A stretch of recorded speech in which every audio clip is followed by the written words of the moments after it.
Elon, hey, welcome back to TED. It's great to have you here. Thanks for having me.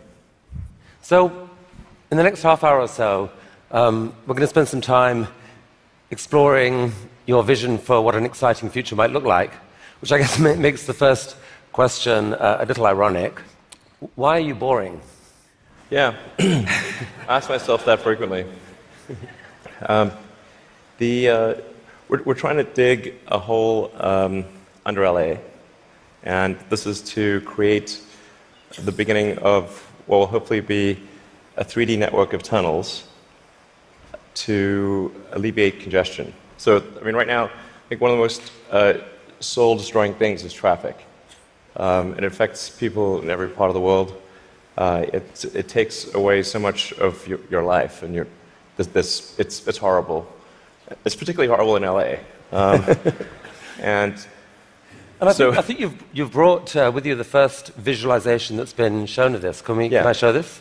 Yeah, absolutely. So this is the first time, just to sort of show what we're talking about. So there are a couple of key things that are important in having a 3D tunnel network. First of all, you have to be able to integrate the entrance and exit of the tunnel seamlessly into the fabric of a city. So by having an elevator, sort of a car skate that's on an elevator, you can integrate the entrance and exits to the tunnel network just by using 2 parking spaces. And then the car gets on a skate. There's no speed limit here, so we're designing this to be able to operate at 200 kilometers an hour, or about 200 kilometers an hour, or about 130 miles per hour. So you should be able to get from, say, Westwood to LAX in 6 minutes, 5-6 minutes. So possibly initially done as like on a sort of toll road type basis. Yeah. Which I guess alleviates some traffic from the surface streets as well. So I don't know if people noticed it in the video, but there's no real limit to how many levels of tunnel you can have. So you can go much further deep than you can go up. The deepest mines are much deeper than the tallest buildings are tall. So you can alleviate any arbitrary level of urban congestion with the 3D tunnel network. This is a very important point. So a key rebuttal to the tunnels is that if you add one layer of tunnels, then that will simply alleviate congestion. It'll get used up, and then you'll be back where you started, back with congestion. But you can go to any arbitrary number of tunnels, any number of levels. But people assume traditionally it's incredibly expensive to dig, and that would block this idea. Yeah. Well, they're right. To give you an example, the LA subway extension, which is, I think it's a 2.5-mile extension, that was just completed for $2 billion. So it's roughly $1 billion a mile to do the subway extension in LA. And this is not the highest utility subway in the world. It's quite difficult to dig tunnels normally. I think we need to have at least a 10-fold improvement in the cost per mile of tunneling. And how could you achieve that? I guess, actually, if you just do 2 things, you can get to approximately an order of magnitude improvement, and I think you can go beyond that. So the first thing to do is to cut the tunnel diameter by a factor of 2 or more. So a single road lane tunnel would, according to regulations, has to be 26 feet, maybe 28 feet in diameter to allow for crashes and emergency vehicles and sufficient ventilation for combustion engine cars. But if you shrink that diameter to what we're attempting, which is 12 feet, which is plenty to get an electric skate through, you drop the diameter by a factor of 2 and the cross-sectional area by a factor of 4. So, and the tunneling cost scales with the cross-sectional area. So that's roughly a half order of magnitude improvement right there.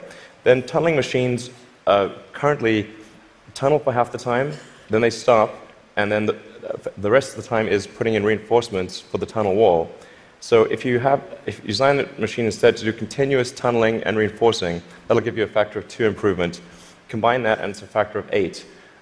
Also, these machines are far from being at their power or thermal limit. So you can jack up the power to the machine substantially. I think you can get at least a factor of 2, maybe a factor of 4 or 5 improvements on top of that. So I think there's a fairly straightforward series of steps to get somewhere in excess of an order of magnitude improvement in the cost per mile. Our target actually is we've got a pet snail called Gary. This is from Gary the snail from South Park. I mean, sorry, SpongeBob SquarePants. So Gary is capable currently he's capable of going 14 times faster than a tunnel boring machine. Okay. You want to beat Gary? We want to beat Gary. Yeah. He's not a patient little fellow, and we want that will be victory. Victory is beating the snail. But a lot of people dreaming about future cities, they imagine that actually the solution is sort of flying cars, drones, etc. You go above ground. Why isn't that a better solution? You save all that tunneling cost. Right. I'm in favor of flying things. Obviously, I do rockets, so I like things that fly. This is not some inherent bias against flying things, but there is a challenge with flying cars in that they'll be quite noisy. The wind force generated will be very high. Let's just say that if something's flying over your head, if there are a whole bunch of flying cars going all over the place, that is not an anxiety-reducing situation. You don't think to yourself, well, I feel better about today. You're thinking, like, did they service their hubcap? Or is it going to come off and guillotine me as they're flying past?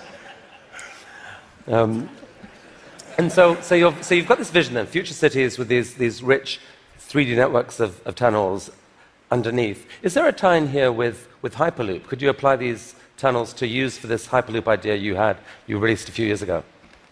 Yeah, so we've been sort of puttering around with the Hyperloop stuff for a while. We built a Hyperloop test track adjacent to SpaceX just for a student competition to encourage innovative ideas in transport. It actually ends up being the biggest vacuum chamber in the world after the Large Hadron Collider by volume. It was sort of quite fun to do that, but it was kind of a hobby thing. And then we think we might. So we developed a little pusher car to push the student pods, but we're going to try seeing how fast we can make the pusher go if it's not pushing something. Huh. So, I mean, like, sort of cautiously optimistic we'll be able to be faster than the world's fastest bullet train, even in a 0.8-mile stretch. Whoa. Good brakes. Yeah. I mean, it's either going to smash into tiny pieces or. But you can picture then a Hyperloop in a tunnel, yes, running quite long distances. Exactly. So in looking at tunneling technology, it turns out that in order to make a tunnel, you have to, in order to seal against the water table, you've got to typically design a tunnel wall to be a good to about 5 or 6 atmospheres. So to go to vacuum is only 1 atmosphere, or near vacuum. So actually, it sort of turns out that automatically, if you build a tunnel that is good enough to resist the water table, it is automatically capable of holding vacuum. Huh. So, yeah. And so you can actually picture this, like what kind of length tunnel is in Elon's future to running Hyperloop? Yeah, I think there's no real length limit. You could dig as much as you want. I think if you were to do something like a DC to New York Hyperloop, I think you'd probably want to go underground the entire way because it's a high density area. You're going under a lot of buildings and houses, and if you go deep enough, you cannot detect the tunnel. Sometimes people think, well, it's going to be pretty annoying to have a tunnel dug under my house. Like, if that tunnel is dug more than about 3 or 4 tunnel diameters beneath your house, you will not be able to detect it being dug at all. In fact, like if you're able to detect the tunnel being dug, whatever device you're using, you can get a lot of money for that device from the Israeli military, who's trying to detect tunnels from Hamas, and from the US Customs and Border Patrol that trying to detect drug tunnels. So the reality is that Earth is incredibly good at absorbing vibrations, and once the tunnel depth is below a certain level, it is undetectable. Maybe if you have a very sensitive seismic instrument, you might be able to detect it. So you've started a new company to do this called The Boring Company. Very nice, very funny. But what's funny about that? How much of your time is this? It's maybe 2 or 3%. You've called it a hobby. This is what an Elon Musk hobby looks like. I mean, it really is. Like, we actually, this is basically interns and people doing it part-time. So this is, we bought some second-hand machinery, and it's kind of puttering along, but it's making good progress. So an even bigger part of your time is being spent on electrifying cars and transport through Tesla. Is one of the motivations for the tunneling project the realization that actually, in a world where cars are electric and where they're self-driving, there may end up being more cars on the roads on any given hour than there are now? Yeah, exactly. A lot of people think that when you make cars autonomous, that they'll be able to go faster and that will alleviate congestion. And to some degree, that will be true. But once you have shared autonomy where it's much cheaper to go by car, and you can go point to point, the affordability of going in a car will be better than that of a bus. Like, it will cost less than a bus ticket. So the amount of driving that will occur will be much greater with shared autonomy, and actually traffic will get far worse. I mean, you started Tesla with the goal of persuading the world that electrification was the future of cars. Yeah. And a few years ago, people were laughing at you. Now, not so much. I mean... Okay. Well, I mean, isn't I don't know. I don't know. Maybe but isn't it true that pretty much every auto manufacturer has announced serious electrification plans for the short to medium term future? Yeah. I think almost every automaker has some electric vehicle program. They vary in seriousness. Some are very serious about transitioning entirely to electric, and some are just dabbling in it. And some, amazingly, are still pursuing fuel cells, but I think that won't last much longer. But isn't there a sense, though, Elon, where you could now just declare victory and say, we did it, let the world electrify, and you go on and focus on other stuff? Yeah. I intend to stay with Tesla as far into the future as I can imagine. And there are a lot of exciting things that we have coming. We've got, obviously, the Model 3 that's coming soon. We'll be unveiling the Tesla semi-truck. And okay, well, we're going to come to this. So Model 3. So it's supposed to be coming in July-ish. Yeah, it's looking quite good for starting production in July. Yeah. Wow. One of the things that people are so excited about is the fact that it's got autopilot. And you put out this video a while back showing what that technology looked like, or would look like. Yeah. There's obviously autopilot in Model S right now. Yeah. What are we seeing here? Yeah, so this is using only cameras and a GPS. So there's no LiDAR or radar being used here. This is just using passive optical, which is essentially what a person uses. The whole road system is meant to be navigated with passive optical or cameras. And so once you solve cameras or vision, then autonomy is solved. If you don't solve vision, it's not solved. So that's why our focus is so heavily on having a vision neural net that's very effective for road conditions. Right. Many other people are going the LiDAR route. You want cameras plus radar is most of it. You can absolutely be superhuman with just cameras. Like, you could probably do 10 times better than humans with just cameras. So the new cars being sold right now have eight cameras in them. That they can't yet do what that showed. When will they be able to? I think we're still on track for being able to go cross-country from LA to New York by the end of the year, fully autonomous. Okay, so a car, by the end of the year, you're saying someone's going to sit in a Tesla without touching the steering wheel, tap in New York, off it goes, won't have to ever touch the wheel by the end of 2017.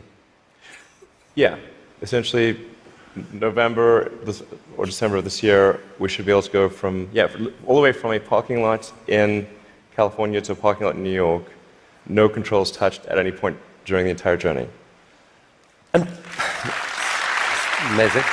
But part of that is possible because you've already got a fleet of Teslas driving all these roads. You're accumulating a huge amount of data of that national road system. Yes. The thing that will be interesting is that I'm actually fairly confident it will be able to do that route even if you change the route dynamically. So like it's fairly easy. If you say I'm going to be really good at one specific route, that's one thing. But it should be able to go really be very good. Certainly, once you enter a highway, to go anywhere on the highway system in a given country. So it's not sort of limited to LA, New York. We could change it and make it Seattle, Florida, that day, or in real time. So you were going from LA to New York, now go from LA to Toronto. So leaving aside regulation for a second, in terms of the technology alone, the time when someone will be able to buy one of your cars and literally just take their hands off the wheel and go to sleep and wake up and find that they've arrived, how far away is that to do that safely? I think that's about 2 years. So the real trick of it is not, how do you make it work, say 99.9% of the time? Because if a car crashes, say 1 in 1,000 times, then you're probably still not going to be comfortable falling asleep. That's, you shouldn't be, certainly. But by the same time, it's never going to be perfect. No system is going to be perfect. But if you say it's perhaps, the car is unlikely to crash in 100 lifetimes or 1,000 lifetimes, then people are like, okay, wow, if I would live 1,000 lives, I would still most likely never experience a crash, then that's probably okay. To sleep. Maybe, I guess a big concern of yours is that people may actually get seduced too early to think that this is safe, and that you'll have some horrible incident happen that puts things back. Well, I think that the autonomy system is likely to at least mitigate the crash, except in rare circumstances. The thing to appreciate about vehicle safety is this is probabilistic. Right. So that there's some chance that any time the human driver gets in the car that they will have an accident. That is their fault. It's never zero. And so the key threshold for autonomy is how much better does autonomy need to be than a person before you can rely on it.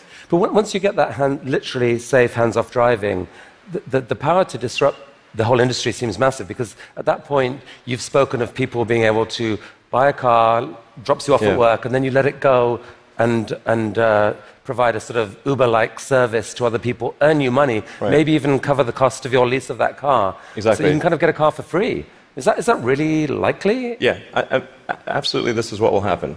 So there will be a shared autonomy fleet where you buy your car and you can choose to use that car exclusively. You could choose to have it be used only by friends and family, only by 5-star other drivers who are rated 5-star. You can choose to share it sometimes, but not other times. That's 100% what will occur. It's just a question of when. Wow. So you mentioned the Semi, and I think you're planning to announce this in September. But I'm curious whether there's anything you could show us today. I will show you a teaser shot of the truck. Teaser shot.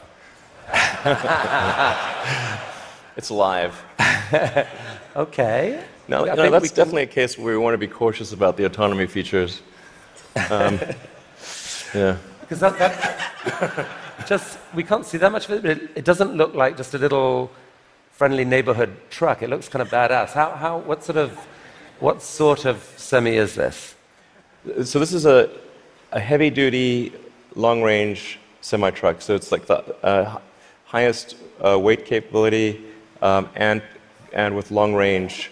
So essentially, it's meant to alleviate the heavy-duty trucking loads. And this is something which people do not today think is possible, to think the truck doesn't have enough power or it doesn't have enough range. And then with the Tesla Semi, we want to show that an electric truck actually can out-torque any diesel semi. And if you had a tug-of-war competition, like the Tesla Semi will tug the diesel semi uphill. That's pretty cool. And short term, these aren't driverless. These are going to be trucks that truck drivers want to drive. Yes. So what will be really fun about this is you have a flat torque RPM curve with an electric motor, whereas with a diesel motor or any kind of internal combustion engine car, you've got a torque RPM curve that looks like a hill. So this will be a very spry truck. You could drive this around like a sports car. There's no gears. It's like single speed. So there's a great movie to be made here somewhere. I don't know what it is, and I don't know that it ends well, but it's a great movie. It's quite bizarre test driving when I was driving the test prototype for this truck. It's really weird because you're driving around and you're so nimble, and you're in this giant truck. Wait, you've already driven a prototype? I drove it around the parking lot. I was like, this is crazy. Wow. This is not vaporware. This is like wow. You're driving this giant truck and it's sort of making these mad maneuvers. This is cool. Okay, from a really badass picture to a kind of less badass picture. This is just a cute house from Desperate Housewives or something. What on earth is going on here? Well, this illustrates the picture of the future that I think is how things will evolve. You've got an electric car in the driveway.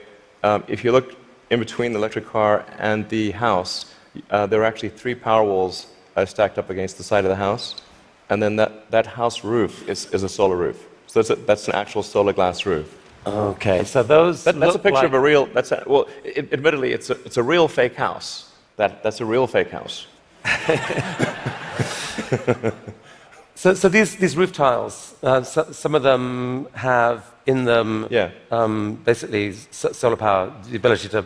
Yeah, so the solar glass tiles where you can adjust the texture and the color at a very fine-grained level, and then there's sort of micro louvers in the glass, such that when you're looking at the roof from street level or close to street level, all the tiles look the same whether there is a solar panel behind it or a solar cell behind it or not. So you have an even color from the ground level. If you were to look at it from a helicopter, you would be actually able to look through and see that some of the glass tiles have a solar cell behind them and some do not. Right. You put them in the ones that are likely to see a lot of sun. Yes. And that makes these roofs super affordable, right? They're not that much more expensive than just tiling the roof. Yeah. We're very confident that the cost of the roof plus the cost of electricity, that a solar glass roof will be less than the cost of a normal roof plus the cost of electricity. So in other words, this will be economically a no-brainer. We think it will look great, and it will last. I mean, we thought about like having the warranty be infinity, but then people thought, well, that might sound like we were just talking rubbish. But actually, this is toughened glass. Like well after the house has collapsed, and there's nothing there, the roof will the glass tiles will still be there. Okay, so I think you're rolling. This is cool. So you're rolling this out in a couple weeks' time, I think, with four different roofing types. Yeah, we're starting off with two initially, and then the second 2 will be introduced early next year. And what's the scale of ambition here? How many houses do you believe could end up having this type of roofing? I mean, I think eventually almost all houses will have a solar roof. Now the thing is to consider the time scale here to be probably on the order of 40 or 50 years. So on average, a roof is replaced every 20 to 25 years. So, but you don't start replacing all roofs immediately. But eventually, if you say we were to fast forward to, say, 15 years from now, it will be unusual to have a roof that does not have solar. Is there a mental model thing that people don't get here that there's been, because of the shift in the sort of cost economics of solar power, that like most houses actually have enough sunlight on their roof pretty much to power all of their needs. If you could capture the power, it could pretty much power all their needs, right? You could go off grid, kind of. Yeah, it depends on where you are and what the house size is relative to the roof area. But yeah, it's a fair statement to say that most houses in the US have enough roof area to power all the needs of the house. Okay, so the key to the economics of the cars, the these houses, is the falling price of lithium-ion batteries, which you've made a huge bet on as Tesla. In many ways, that's almost the core competency. And you've decided that to really own that competency, you just have to build the world's largest manufacturing plant and kind of double the world's supply of lithium-ion batteries. Yeah. With this guy. What is this? Yeah, so that's the Gigafactory, the progress so far in the Gigafactory. Eventually, you can sort of roughly see that there's sort of a diamond shape overall, and when it's fully done, it'll look like a giant diamond, or that's the idea behind it. And it's aligned on true north. There's a small detail there. And capable of producing eventually 100 gigawatt hours of batteries a year? 100 gigawatt hours. We think probably more, but yeah. And they're actually being produced right now already here, right? Yeah, we're in production already. You guys put out this video. Yeah. I mean, is that speeded up, or? That's the slowed down version. So how fast does it actually go? Well, when it's running at full speed, you can't actually see the cells without a strobe light. It's just blur. And one of your core ideas, Elon, about what makes an exciting future is a future where we no longer feel guilty about energy. Help us picture this. I mean, how many gigafactories, if you like, does it take to get us there? It's about 100, roughly. It's not 10, it's not 1,000, most likely 100. See, I kind of find this amazing. Like, you can actually picture, if that's right, you can picture what it would take to move the world off this vast fossil fuel thing. It's like you're building one, costs $5 billion, maybe the next one, or whatever, $5 to $10 billion. Yeah. Like, it's kind of cool that you can picture that project. And you're planning to do a Tesla, or at least announce another two this year. I think we'll announce locations for somewhere between 2 and 4 gigafactories later this year. Yeah, probably 4. Whoa. Yeah. Okay. I can't tease. No more teasing from you for here. Like, where? Continent? You can say no. We need to address a global market. Yeah. Okay. This is cool. I think we should talk for global market. So I have to ask you one question. I'm going to ask you one question about politics. Only one. I'm kind of sick of politics, but I do need to ask you this. You're on a body now giving advice to a guy who has said he doesn't really believe in climate change. And there's a lot of people out there who kind of think you shouldn't be doing that. They'd like you to walk away from that. What would you say to them? Well, I think that first of all, I'm just on 2 advisory councils where the format consists of going around the room and asking people's opinion on things. And so there's like a meeting every month or 2. that's the sum total of my contribution. But I think to the degree that there are people in the room who are arguing in favor of doing something about climate change, or other certain social issues. I've used the meetings I've had thus far to argue in favor of immigration and in favor of climate change. And if I hadn't done that, that wasn't on the agenda before. So maybe nothing will happen, but at least the words were said. Okay. So let's talk SpaceX and Mars. Last time you were here, you spoke about this, what seemed like a kind of incredibly ambitious dream to develop rockets that are actually reusable. And you've only gone and done it. Yeah. I mean, talk us through this. What are we looking at here? Yeah, so this is one of our rocket boosters coming back from very high and fast in space. So it just delivered the upper stage at high velocity. I think this may have been a sort of a Mach 7 or so delivery of the upper stage. Yeah. So that was a sped up. That's the slowed down version. Yeah. That was the sped up version. But I mean, that's amazing. And several of these failed before you finally figured out how to get to do it. But now you've landed. You've done this 5 or 6 times.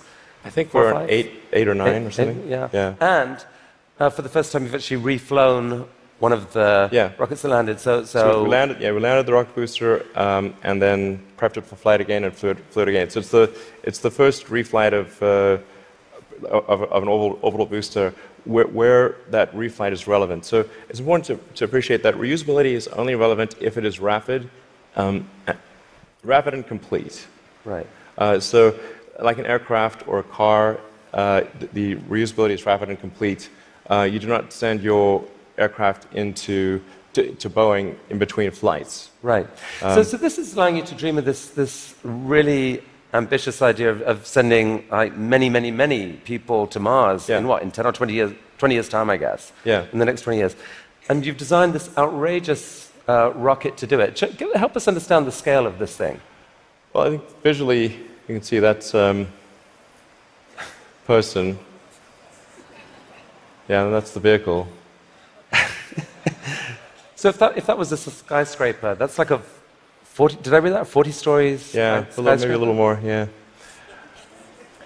The thrust level of this is really this configuration is about 4 times the thrust of the Saturn V moon rocket. 4 times the thrust of the biggest rocket humanity ever created before. Yeah. I mean, as one does. Yeah. I mean, in units of 747, 747 is only about a quarter million pounds of thrust. So there are for every 10 million pounds of thrust, there's 47. So this would be the thrust equivalent of 120 747s, with all engines blazing.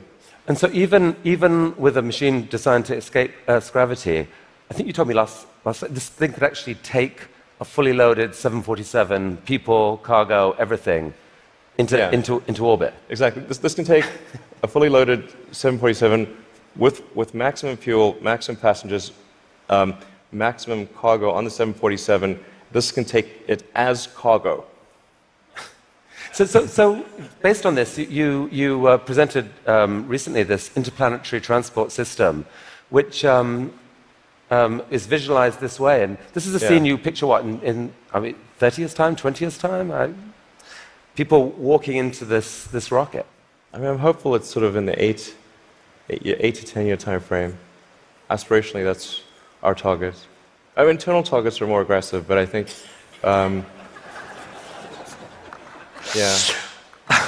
Okay. So this vehicle seems quite large, and is large by comparison with other rockets. I think the future spacecraft will make this look like a rowboat. I mean, this is the future spaceships will be truly enormous. Why, Elon? Because why do we need to build a city on Mars with 1 million people on it in your lifetime, which I think is kind of what you've said you'd love to do.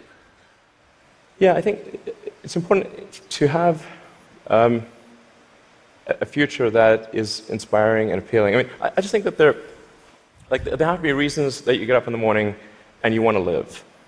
Like, why do you want to live? What's the point? What inspires you? What do you love about the future? And if we're not out there, if the future does not include being out there among the stars and being a multi-planet species, I find that it's incredibly depressing if that's not the future that we're going to have.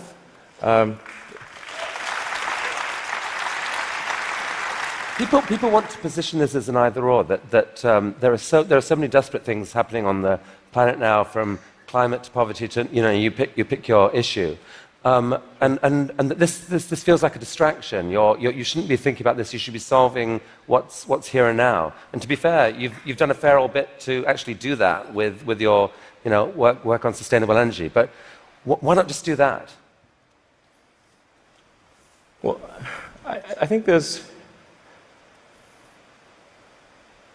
I look at the future from a standpoint of the probabilities. It's like a branching stream of probabilities. And there are actions that we can take that affect those probabilities, or that accelerate one thing or slow down another thing, introduce something new to the probability stream.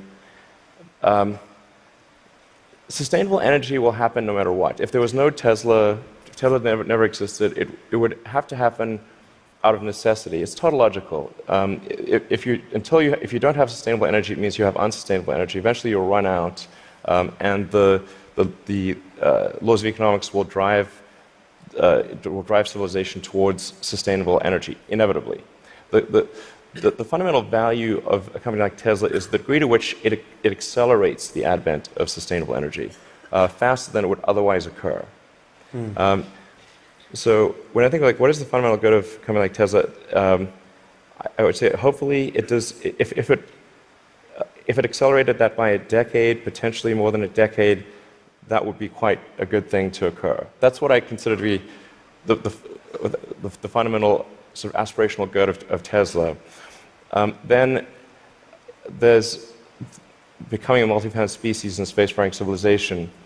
This is not inevitable. It's very important to appreciate this is not inevitable. The sustainable energy future, I think, is largely inevitable, but being a spacefaring civilization is definitely not inevitable. If you look at the progress in space, in 1969 we were able to send somebody to the moon. 1969. Then we had the space shuttle. The space shuttle could only take people to low Earth orbit. Then the space shuttle retired, and the United States could take no one to orbit. So that's the trend. The trend is like down to nothing. This is not. People are mistaken when they think that technology just automatically improves. It does not automatically improve.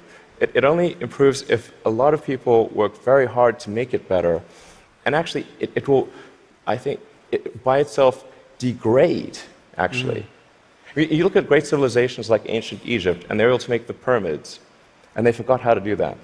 And the Romans, they built these incredible aqueducts. They forgot how to do it. It almost seems, listening to you and look at the different things you've done, that you've got this unique double motivation on everything that I find so interesting. Which is, one is this desire to work for humanity's long-term good. The other is this desire to do something exciting. And it's often, it feels like you feel like you need the one to drive the other. With Tesla, you want to have sustainable energy, so you make these super sexy, exciting cars to do it.